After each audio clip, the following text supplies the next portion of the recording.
अस्सलाम वालेकुम, welcome to our channel Novelistan Urdu novels library. कैसे हैं मेरे प्यारे रीडर्स आप सब लोग? उम्मीद है आप सब लोग ठीक ठाक होंगे और अपनी ज़िंदगी को बहुत अच्छे से एंजॉय कर रहे होंगे और साथ साथ हमारे नॉवेल्स को भी एंजॉय कर रहे होंगे। आज आपके लिए लेकर आई हूँ दहकता सहरा की न्यू एपिसोड। ये एक रिवेंज बेस्ड नॉवेल है, जैसे आपको पहले बताया था।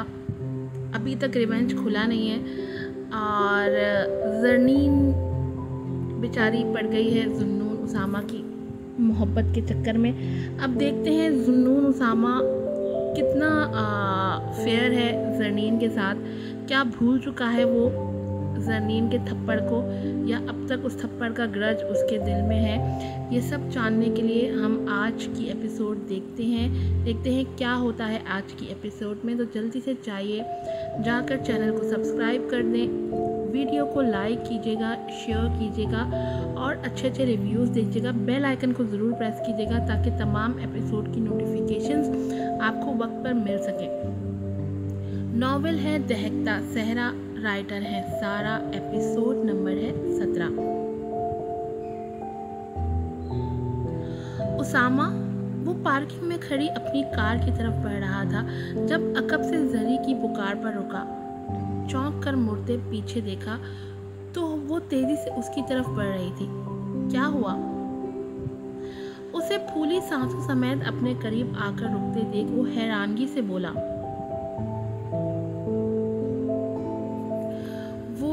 मुझे आपसे कुछ कहना था। अपनी सांसों को संभालते वो धीरे से बोली। उसामा ने उसकी बात पर आंखें सुकेड़ कर उसका चेहरा जांचा, जहां तिजिप जिप के तासुरात रकम थे। कह लेना, अभी बैठो और पानी पीकर बात मुकम्मल करो। उसकी उथल पुथल सांसों ने एक पल को उसे अजीब से एहसास से दुचार किया। तभी उसके उनाबी लबों से नजरें चुराते वो नरमी से बोलता कार का दरवाजा खोल गया। पिछली बार के उसके रिएक्शन का सोचते वो हिचकिचाकर बैठ गई। घूमकर ड्राइविंग सीट संभालते पानी की बोतल उसे थमाकर उसने बर्क रफ्तारी से कार आगे बढ़ाई। जरी एक पल को हरासा हुई, लेकिन कहने की जुर्रत कहाँ थी। लब तर करते नजरें हाथों में मौजूद बोतल पर जमा दी। अपने और उसके दरमियान ठहरती मानी खेज खामोशी पर उसका हलक खुश्क हो रहा था। तभी बोतल खोलकर उसने चंद घूंट लिए, सांसों में एतदाल सा आया था। एक रेस्टोरेंट के सामने गाड़ी रोकते वो उसकी तरफ मुतवज्जा हुई, जो काफी गैर आरामदा नजर आ रही थी।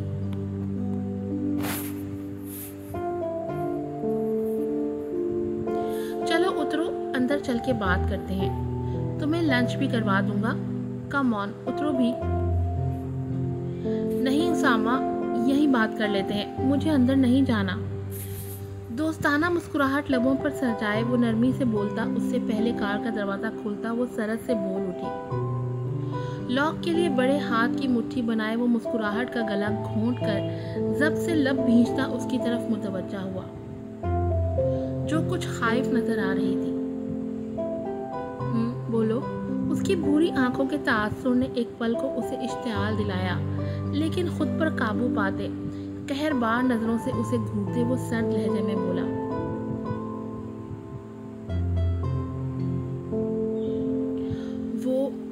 वो एक्चुअली आपने जिस पार्टी में बुलाया है, मैं वहां नहीं आ पाऊंगी। I am sorry. नजरें झुकाकर वो बमुश्किल बोल पाई, जबकि उसकी बात ने उसामा को आग लगा दी थी। क्या मतलब है नहीं आ सकती? ये पार्टी मैंने तुम्हारे लिए अरेंज की थी। जबड़े कसकर उसकी झुकी पलकों को देखते वो घबराया, जबकि उसकी बात ने जरी को बजाय खाइफ करने के हैरत के समंदर में गर्क कर दिया। मेरे लिए? लेकिन क्यों? हैरत की इंतहा थी या मासूमियत की आखिरी हद, लेकिन उसामा का पारा हाई हो गया था। तभी झपट कर उसकी कलाई दबोचते उसे करीब किया, और जरी को कहाँ उम्मीद थी इस बेबाकी की। तभी हैरत की ज्यादती से आंखें फैल गईं। तुम नहीं जानती? नहीं जानती कि मैंने ये सब क्यों किया, यू डैम फूल। वो खुद पर इख्तियार खोता उस शिद्दत से चीखा कि जरी का दिल धड़कना भूल गया। सियाह आंखों में उठते तूफान और उसकी सांसों की सुलगती तपिश ने उसका चेहरा दहका दिया। दिल पसलियां तोड़कर बाहर आने को मचला। भूरी आंखें पल में समंदर बनी थी। Usama, please you hurt me. शदीद बेबसी से वो फपक कर रो दी। वो उसके आंसुओं को देखकर ही मोम हो गया था। उसके यूं तड़प कर रोने पर बौखला गया।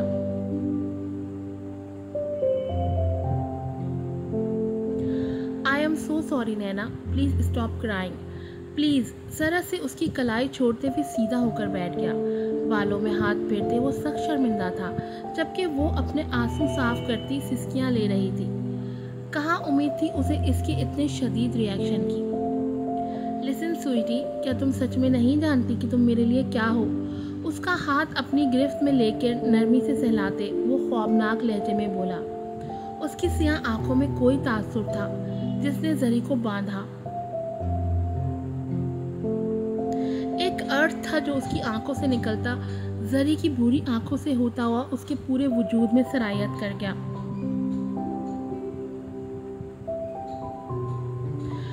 पलकें भारी होते उसके सलोने गालों पर झुक आईं। जवाब की जरूरत कहाँ रह गई थी। दिल अलग ही लय पर धड़कता जरी को पागल कर रहा था। I don't know it's love, but these feelings, my heart beats, say something to me. I don't know what, but you are the best thing ever happened to me. उसकी खामोशी पर मध्यम पुरहिद्दत लहजे में बोलता वो जरी को साकित कर गया। कुछ था उसके लहजे में, मोहब्बत, जुनून, मध्यम सा कुछ सुलगता हुआ वो समझने से कासिर थी।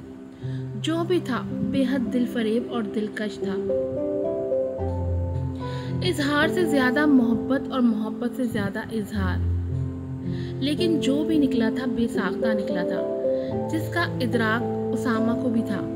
उसकी सियाह आंखें हैरत के साथ उलझन भी उभरी थी। उसकी सियाह आंखों में हैरत के साथ उलझन भी उभरी थी। ये पल में क्या हुआ? ज़बान ने क्या अदा किया?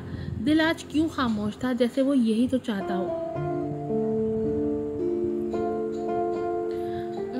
संडे इवनिंग तुम्हें आना है। मैं कोई एक्सक्यूज एक्सेप्ट नहीं करूँगा एंड आई थिंक तुम्हें अब घर ड्रॉप कर देना चाहिए। उसका हाथ छोड़ते वो धीमी मगर मुस्तहकम आवाज़ में बोला। वो पल में उस कैफे से निकल आया था जिससे निकलने में जरी को वक्त दरकार था। उसका लहजा बेलचक था, गुंजाइश कहीं नहीं थी। उसकी संजीदगी और लहजे के दो टोक पन्ने जरी को चुप करवा दिया था। सर हिलाकर वो अपने हाथों पर नजरें जमा गई, जहां दाएं हाथ की पुष्ट अब भी उसके लिम्फ से सुलग रहा था। अल्लाह हाफिज। अपने घर की सड़क पर गाड़ी के रुकते वो मध्यम आवाज में कहकर गाड़ी का दरवाजा खोलने लगी। उसकी पुष्ट देखते उसामा बेचैन हुआ था। हे नैना, बेसाख्ता वो पुकार बैठा, लेकिन जरी के चौंक कर अपनी तरफ मुतवज्जा होने पर वो भूल गया कि उसे क्या कहना था। कुछ नहीं, तुम जाओ, गुड बाय, संडे को मिलते हैं। वो नजरें चुराकर संजीदगी से बोलता जरी को उलझा गया। उसे लगा जैसे वो कुछ कहना चाहता हो, लेकिन रुक गया था। बहरहाल जो भी था वो सर हिलाकर गाड़ी से उतरी और दरवाजा बंद कर दिया।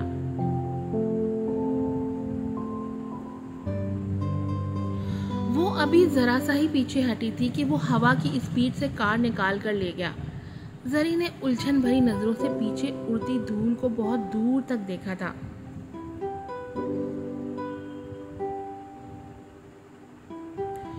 ओह माय गॉड, ये क्या हो गया था मुझे? उफ। स्टीयरिंग व्हील पर मुक्का रसीद करते वो हैरत से बुड़बुड़ाया। किस चीज़ ने उसे बांधा था? क्यों वो इतना बेइख्तियार हो गया? लेकिन जो भी था वो सब उसे सख्त मुस्तरिब कर रहा था।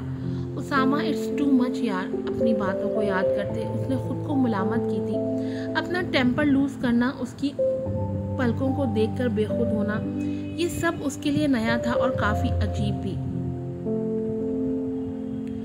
तुम साहिरा हो चॉकलेट क्वीन, बांध लिया है तुमने मुझे। उसका सांवला मगर हल्का सुर्ख होता चेहरा तखय्युल में उभरा था, उसे मसरूर कर गया। उसका रोना हंसना ये सब उसे दिल फरेब लग रहा था। बेचैनी, बेबसी और इज़्तिराब जैसे गायब हो गया था। एक सुरूर था जो उसके रगो पै में दौड़ता उसे मसरूर कर रहा था। आह उसामा, इब्राहिम को ज़ेर कर ही लिया तुमने। बेबसी से मुस्कुराते वो एतराफ़ कर रहा था जो उसके सामने नहीं कर पाया था।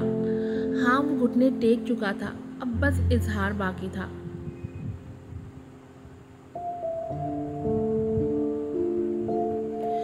वो शाम हमारी ज़िंदगी की बेहतरीन शाम होगी नैना। तुम उसे भूल पाओगी और ना मैं, क्योंकि उस शाम उसामा इब्राहिम खुद को अयां कर देगा। धीरे से मुस्कुराते वो मानी खेजी से बोला।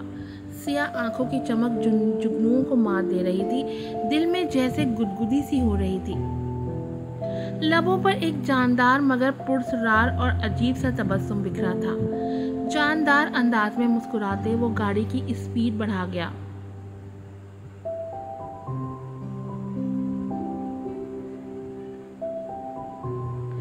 दरवाजे पर मैनेजर सर थे। फातिमा को सांस आया।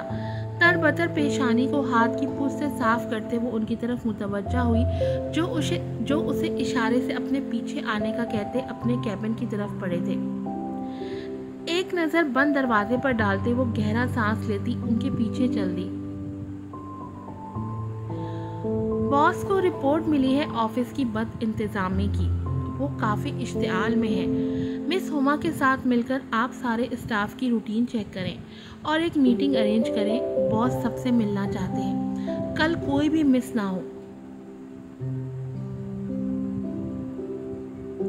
उनकी तफसील में मौजूद एक जुमले ने फातिमा को मुस्तरब किया, यानी कल गैर हाजिर भी नहीं हो सकती थी। उसका सामना लाजिम था। वो फिर से एक ऐसी खंदक के सामने आ खड़ी हुई थी जिससे वो सालों से बचती आ रही थी। अब बचाव नामुमकिन था। यस सर, वो उनकी सवालिया नज़रों पर धीरे से कहती बाहर की तरफ बढ़ी। बाहर निकलते नज़र फिर सामने उठी, जहां उसके कमरे की गाड़ी गिलास वॉल से वो नज़र आ रहा था। सियाह 2 पीस में वो बालों को नफासत से सेट किए वो आज भी वैसा था जैसे बरसों पहले था। फ़र्क कहाँ था? वो उतना ही जानलेवा था जितना अरसा कबल था। वो आज भी उसकी धड़कनें रोकने की सलाहियत रखता था। गुजरे 6 साल जैसे गायब हो गए थे। सब कुछ वहीं था, वो खुद भी वहीं थी, उसी खाई के किनारे जहां से वो मुंह के बल गिरी थी। तुम क्यों लौट आए हो? मैंने एक मुद्दत का सफ़र तय किया है इस सामने से बचने के लिए, लेकिन देखो मेरा रब आज फिर हमें मुकाबिल ले आया है। उसे देखते उसके लब धीरे से फड़फड़ाए थे। उसकी आंखें समंदर लुटा रही थी और दिल जख्मी परिंदे की तरह तड़प तड़प कर सिसक रहा था, जिसकी अजियत फातिमा के पूरे वजूद में फैल गई थी। सर झटकते वो तेजी से मिस हुमा के कैबिन की तरफ बढ़ी। बाकी का सारा टाइम उसने खुद को मसरूफ और किसी हद तक जुनून की पहुंच से बचा कर रखा। दिल दुआएं देता तड़प रहा था, लेकिन सुनने वाली समात सुनने से कासिर थी। आज की एपिसोड यहीं पर ख़त्म होती है। उम्मीद है आपको पसंद आई होगी। आप लोगों से रिक्वेस्ट है कि प्लीज़ चैनल को सब्सक्राइब करें, अपने रिव्यूज़ दिया करें, वीडियो को लाइक किया करें, शेयर किया करें। आपके रिव्यूज़ और आपकी शेयरिंग, आपके सब्सक्राइब भी मेरी मोटिवेशन होते हैं। प्लीज़ मुझे ढेर सारा मोटिवेट करें ताकि मैं जल्द से जल्द आप लोगों को एपिसोड बना कर दूँ। फिर मिलूँगी आपसे नए एपिसोड के साथ। अस्सलामु अलैकुम।